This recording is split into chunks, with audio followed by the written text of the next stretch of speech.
anglers' access is a big point that we all can agree on. We all want to be able to go fishing. We all want to have places that we're not going to be chased out of or closed off to us. And we're dealing with a few issues in my neck of the woods, but that's something that you're involved with at the ASA. Oh yeah, I mean, so the government affairs work we do, the main pillars are conservation and access. And representing the industry, we also work on trade and commerce issues too. But we all care about healthy resource. We all want to make sure fisheries populations are healthy and sustainable, but ultimately the sport's about getting out there and enjoying it and having access. And that can take a lot of different forms. It can be, boat ramps being closed down. It can be limited seasons because of overly precautionary regulations. But ultimately, for this sport to continue, for people to continue buying equipment and buying licenses and excise tax dollars that go back to support the resource, you need to have that access.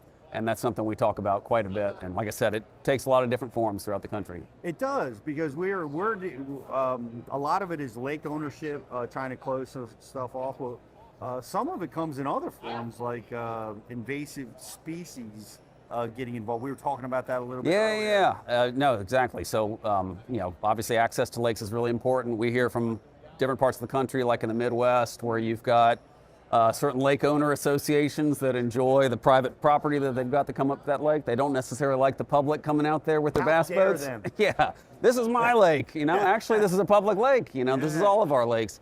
And, that's something that we see is, whether it's legitimate or not, they'll throw up, oh, well, we're afraid your boat's going to bring invasive species into this lake. So before you can come here, we need you to drive to this one central inspection station that's 30 minutes out of the way, and it's only open, these 5-hour windows during the day, and it ends up being a deterrent to fishing access. So, the stuff we work on ranges from that to, we're here in Florida.